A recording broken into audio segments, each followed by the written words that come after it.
I'd like to introduce Robin Wright. Robin is the director of the Bill Holm Center for the Study of Northwest Coast Art and curator of Native American art at the Burke Museum. She's also a professor of art history at the University of Washington in Seattle, where she has taught art history for 26 years. Her research on Haida art has resulted in numerous publications, including her most recent book, Northern Haida Master Carvers, which won the 2002 Washington State Book Award. She has curated many exhibits at the Burke Museum, including AYP, Indigenous Voices, Reply, In the Spirit of the Ancestors, Contemporary Northwest Coast Art from the Burke Museum's permanent collection, and Entwined with Life, Native American Basketry, which received the first annual Charles Reed Center for Western Studies Award for Exhibition Excellence from the Western Museums Association. She also curated the award-winning Washington State Centennial Exhibition, A Time of Gathering, Native Heritage in Washington State at the Burke Museum in 1989. Her book, A Time of Gathering, won the 1992 Washington State Governor's Writers Award, and she is currently researching a set of Haida house models from the village of Skedegate, is that correct? British Columbia, that were made for the 1893 World's Columbia International Exposition in Chicago. She served on the Native American Art Studies Association Board from 1989 to 1997, was president of that organization from 1999 to 2003, and received the Honor Award for Lifetime Achievement from them in 2011. So welcome, Robin Wright. Right. Oh, thanks for hanging in to the very last. I feel like you should stand up and do jumping jacks or something to get your blood running. You might notice that I've changed the first word if you're comparing this title with your program. I decided to use the word artefake instead of fake in honor of my teacher and predecessor at the Burke Museum, Bill Holm, who coined that word to describe what he does. He got his start as a hobbyist, making things that are in the style of a culture other than his own. And so he's made many, many artifacts in his time, including some that we have at the Burke Museum. We have some monumental sculptures that are currently outside in front of the museum, including a big whale with a tall dorsal fin. It's a replica. You can see it here when it was new, put outside for our centennial year in 1985. It's based on an old whale from the village of Haukan, which I'll show you in a minute. But these sculptures were originally inside the building. This is a building that was put up in 1962. Before Bill Holm even started working there, when he was a high school teacher in the 1950s, during the construction of this new building, the Burke Museum displayed some of its collections in the basement of the Henry Art Gallery on the campus of the University of Washington. And security wasn't as good in that time as, well, I'm skipping ahead to another subject, but anyway, the building was being designed, and they put a big clear-story space to hold some totem poles that were supposed to come to the Burke Museum from the Walter Waters collection. And that collection we purchased in the 1950s, and it was being stored in a warehouse on the dock in Ketchikan, Alaska. And the dock caught fire, and all those totem poles burned down, so there were no totem poles to put inside the building when Bill Holm started working there in 1968. And so he offered to carve some replicas of old poles based on historic photographs of them, and 4 of these poles stood in the center of the gallery for many, many years before they were put out in front. So these are really replicas, not artifacts. They're as close as he could come to replicating the original artifact. And this is the whale, the original Haukan whale, in its place in Haukan, Alaska. The Burke Museum has a portion of the original fin that was collected by Walter Waters. And so he looked at this fin and the historic photos and made the whale. That whale was dedicated out in front of the museum with the invited guests from Haukan who came down to help celebrate this occasion of the centennial year. And a little mini whale was made by Bill Holm and gifted to the elders from that community. Earlier, before Bill Holm even, this is what I got ahead of myself, before he started working at the Burke, in the basement of the Henry Gallery where the collection was exhibited, this hat was on display, beautiful hat belonging to Chief Shakes, the Nunyayi chief from Wrangell, Alaska. And this little sinew cord was holding the fin on top, and it was displayed outside of a case just in the open air, and somebody came along, snipped that sinew cord, and took this fin away, and it was stolen. And so Erna Gunther, who was the director of the Burke Museum at the time, called up Bill Holm, who was teaching high school art, and knew he was a great artifaker, and she said, "Could you carve a replacement for that fin, because it looks funny without the fin on top?" And so Bill looked at historic photos of this hat, which was photographed many times when it was in Wrangell, being displayed by the chief. And he carved this fin, and this fin was on the hat from the 1950s through just a few years ago, when the original fin appeared. Was donated to a tribal museum in Oregon, and the curator, having a good eye, said, "That doesn't look like it comes from Oregon. I think it's from the Northwest Coast." She took it up and showed it to Bill Holm, and he said, "Oh, that's the missing fin." And so we took off Bill Holm's fin, which was published in his book Spirit and Ancestor. This is the Bill Holm fin. This is the original fin. And when he did the photo, he was the replica, he was looking at a photo that was black and white, and he just assumed that the arms and legs would be painted red. But the original, when he suddenly saw it for the first time, has copper inlaid over the arms and legs.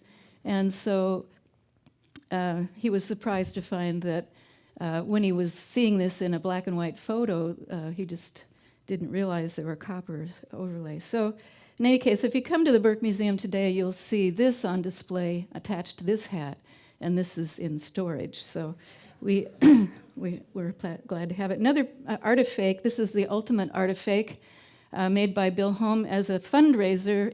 It was auctioned off to raise money for the Bill Holm Center in 2004.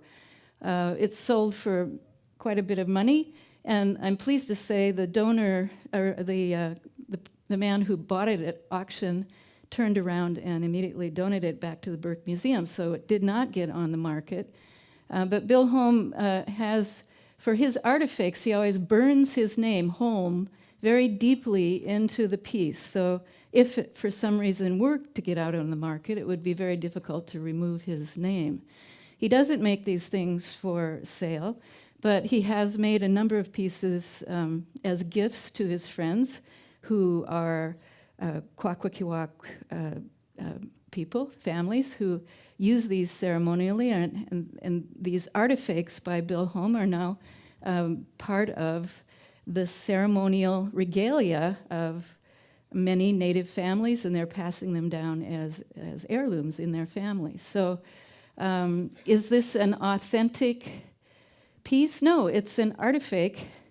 And are these pieces that are made by Bill Holm used ceremonially authentic? Well, they're authentic Bill Holm artifacts. So just I throw that in. Here's Bill Holm posing with one of his artifacts. It's a ceremonial staff. He's been adopted in to Kwagyu family and has many high-ranking privileges, so he wears this regalia with pride.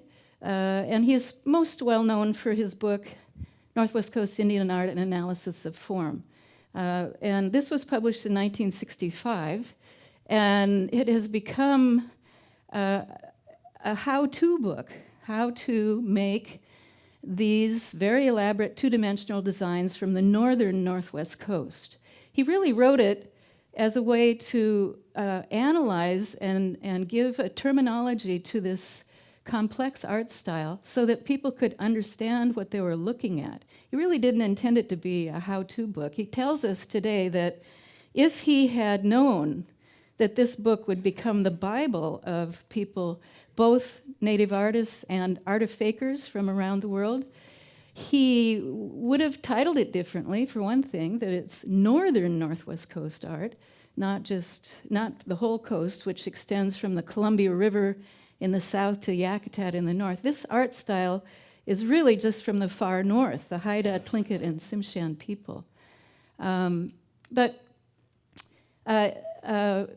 So Bill Holm has copied 19th century Northwest Coast art himself, but then after the publication of this book, people have copied his art.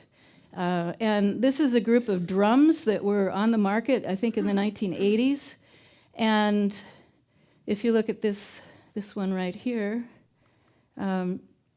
this is a little diagram that Bill Holm did of a Charles Edenshaw painted mat design that was published in his 1965 formline book.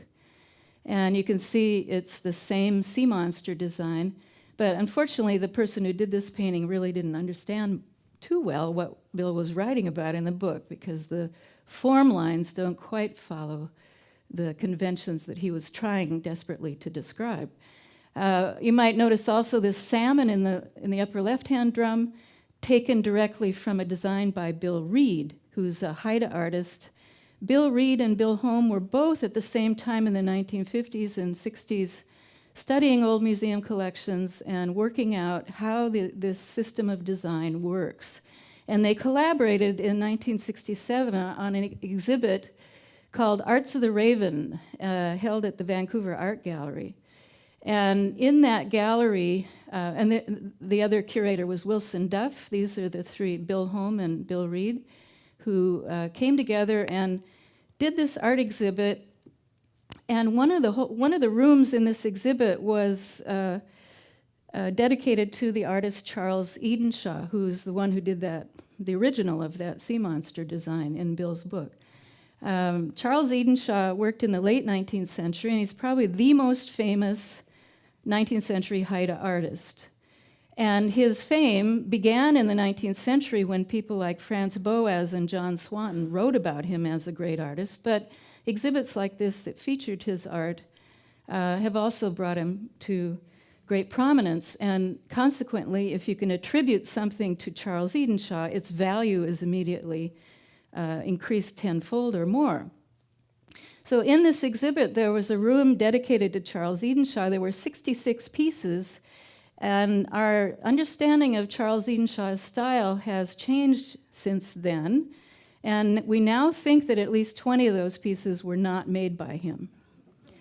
And in the catalog of Arts of the Raven was this little page, or 2 pages, that show Bill Holm's drawings of the most typical animal types so that you can identify what is a raven, an eagle, a hawk, a bear, a beaver, and on and around. And up here you see a little sea wolf, a part wolf, part whale parts, dorsal fin and fins with a curled tail.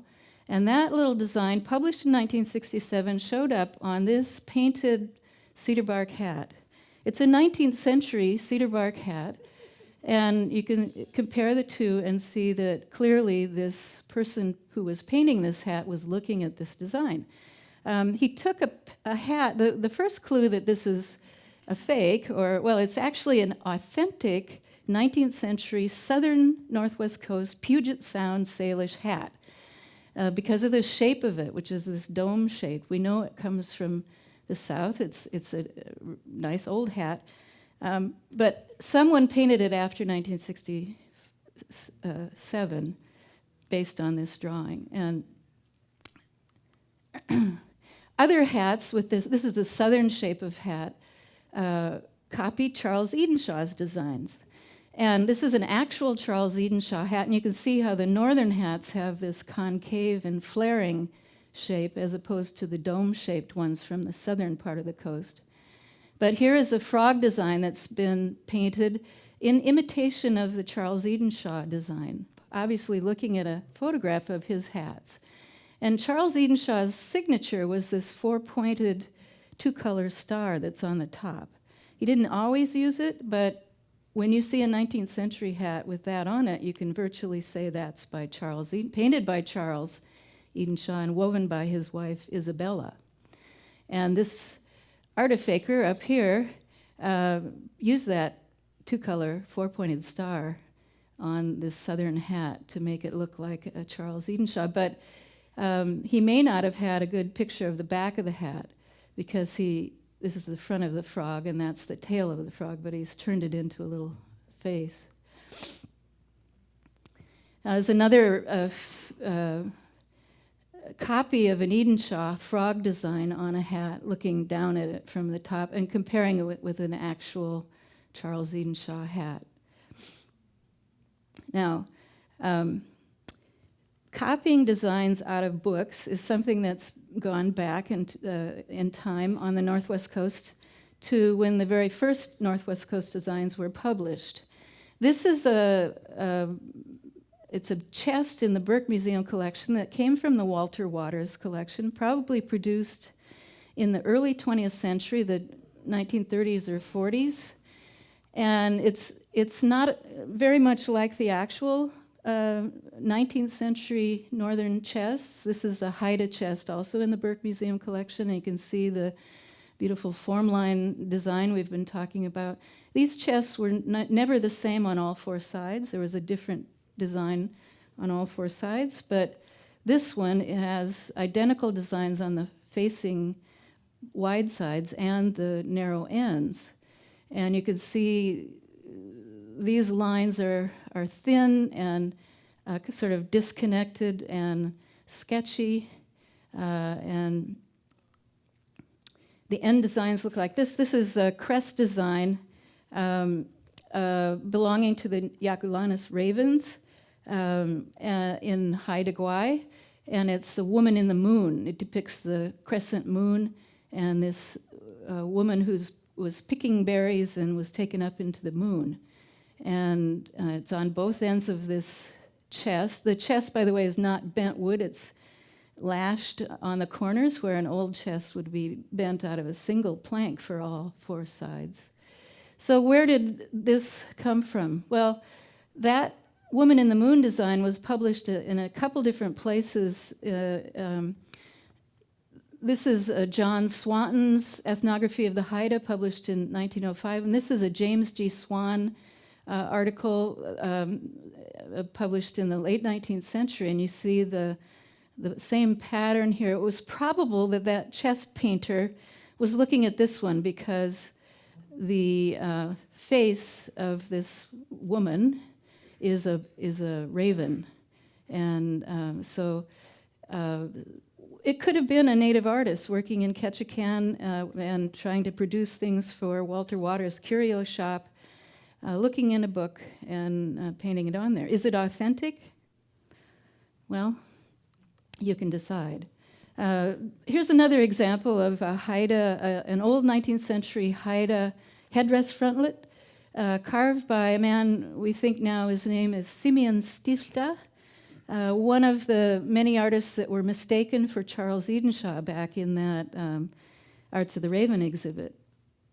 By the way, the DeYoung Museum has a beautiful figure carved by this artist that I think is on display. So this frontlet had been published in a number of different places, and it was replicated by an artist named Don Smith, or Leluska, who worked out of Ariel, Washington. He was Cherokee, but adopted into the Kwakwaka'wakw tribe by James Seaweed, and so he held a Kwakwaka'wakw name. He ran a little dinner theater where he did dancing for people who'd come in and pay for dinner and get a show. And so he made his own regalia, and he made this frontlet, and he sold it to a collector in the Oregon area, who turned around and sold it to a dealer, and that dealer turned around and sold it as an ancient thing. Well, Don Leluska never misrepresented this, or Don Smith, Leluska. He always signed his work and was proud of his artwork. But as things move through time, as we've heard all day today, they can be altered. Names can be carved off of the back of them or scraped off, and they can be misrepresented. So this is Don Leluska, and he passed away in '96. Just a couple other examples of contemporary carvings based on old pieces. This is an old Tlingit warrior's helmet and a piece probably made in the 1970s or 80s based on the photograph of this. And clearly it's a copy of an old piece. Same for this. This is an old rattle, and the artifaker here took that design but made it into a mask much bigger than the original. And there are two very famous, besides Leluska, who was in southern Washington state, there are two artifacers or hobbyists or whatever you want to call them working in Oregon who signed their work for the most part, but often their pieces have been misrepresented as they've gotten onto the market. And this is a man named Ivan Otterlifter Shirk. And he has a fairly distinctive style, the way he did his eyelid lines and eye sockets. Once you've seen a few of these, you can begin to recognize them. But he passed away in 1999. And this is an ivory tobacco pipe that is attributed to him based on some of the stylistic features. But most importantly, here's the way he signed his work with a little, it's a CYOT, like coyote. And if you see that symbol, that's an Ivan Shirk signature. But often these could get carved off, and they've turned up misrepresented as old things. The other Oregon carver is a guy named Rich Laval, who's still alive and well. He always signs his work, Laval. This is an oyster catcher rattle signed by him. And we have this piece in the Burke Museum. It's a little miniature transformation mask that opens up. It's just a few inches big. And it I don't know if you can see, but his name is on the inside. So he doesn't misrepresent his work. He's actually been adopted into a Tlingit tribe now and is very proud of that. And if you Google Rich Laval on the internet, you'll find his website, and you can use PayPal to get your masks. Now, masks that are mass-produced are also being made in Indonesia.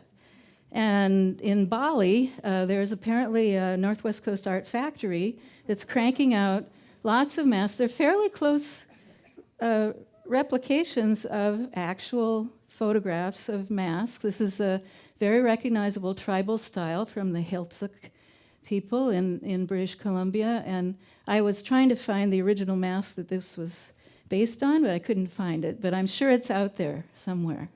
They make masks, some of them based on Robert Davidson's contemporary masks, and you can easily recognize that they were made from photographs. And these are sold in huge numbers in the gift shops in the first two blocks in Ketchikan, where the cruise ships come in. If you go 3 blocks back, you get the native art. But if it's right up on the front, you get the Indonesian model totem poles and masks.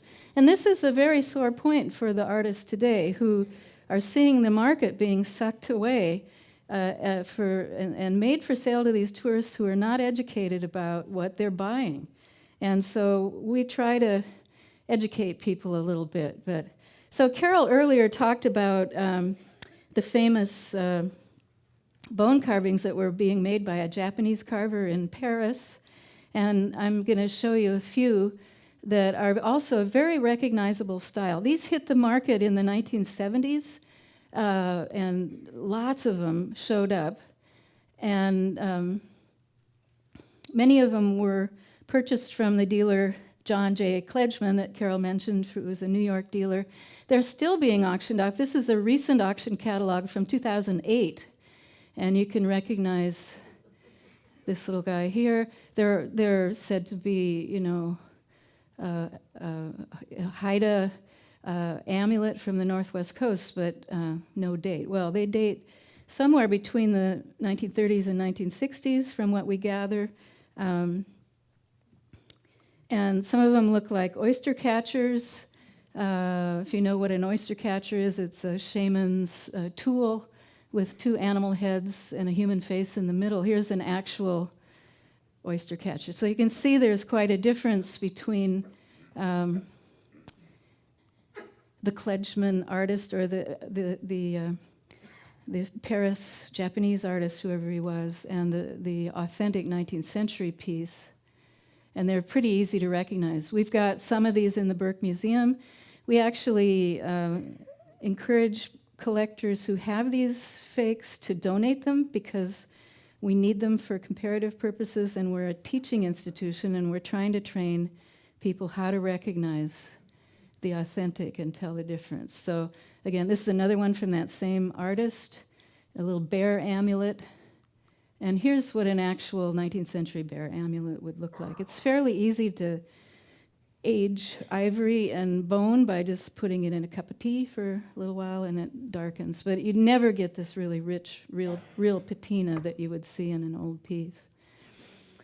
This is not the same artist, but they're also fake bone amulets that are made in imitation of Haida argillite pipes, which is what I wrote my doctoral dissertation on. These are tourist art made for sale to the fur traders in the 19th century. And they often have these dragonflies. You can see a dragonfly up here with segmented bodies. And so I think this person was looking at an argillite pipe but carving a piece of bone, and then he plopped it in his cup of tea and it turned this nice dark color. So I'm going to wrap up here just to come back to Charles Edenshaw. I'm being a guest curator for an exhibition on Charles Edenshaw that will be at the Vancouver Art Gallery in 2013, we hope, knock on wood. And here he is posing with some of his argillite carving. This is the chest that you saw in the photograph that's now in the Smithsonian. But his work has been confused with a number of other people, as I mentioned, including his own father-in-law, John Robson. This is a photograph of John Robson. And this is a chest that has been attributed by Bill Holm to John Robson, and it's in the museum in Tacoma, Washington. And it has a raven and this beautiful formline design.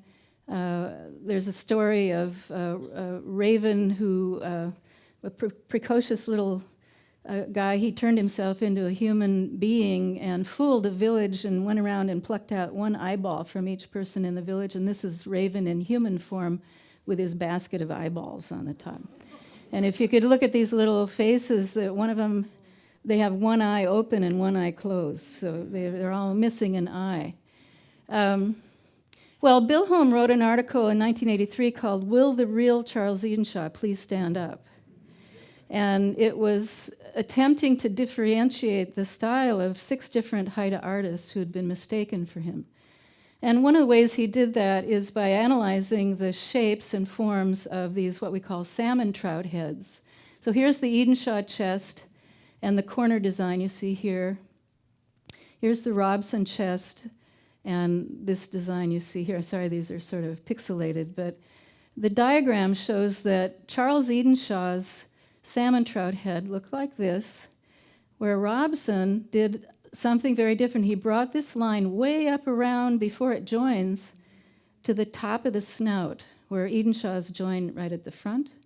And with this, what we call a cheek design here, usually cheek designs taper right here on the inside of the eye socket, but Robson brought this cheek design fully out and joined it to the outer edge without tapering it, and it tapers down here. So if you see, here's that Robson salmon trout head and the cheek design. So we think this is by Robson. Okay, here's my final warning to you. We change our minds constantly. And next week we may decide this isn't Robson, this is his nephew or something. But dealers and museum curators and people like to put these labels on things. And this chest, I don't know when this happened, but it's inscribed on the edge of the lid right here. Here's the the eyeballs, and right back here is this, Charlie Edenshaw. Somebody's inscribed that right on the piece. Well, it wasn't Charlie Edenshaw that did that because he never signed his name, he didn't write. Somebody, probably based on, well, going to the Arts of the Raven exhibit or looking at other examples that had been attributed to Charles Edenshaw. This is a Charles Edenshaw chest, so they scratched it in there, and now we think it's Robson. So I'll leave you with that thought that beware when you attribute something, you may change your mind later. So.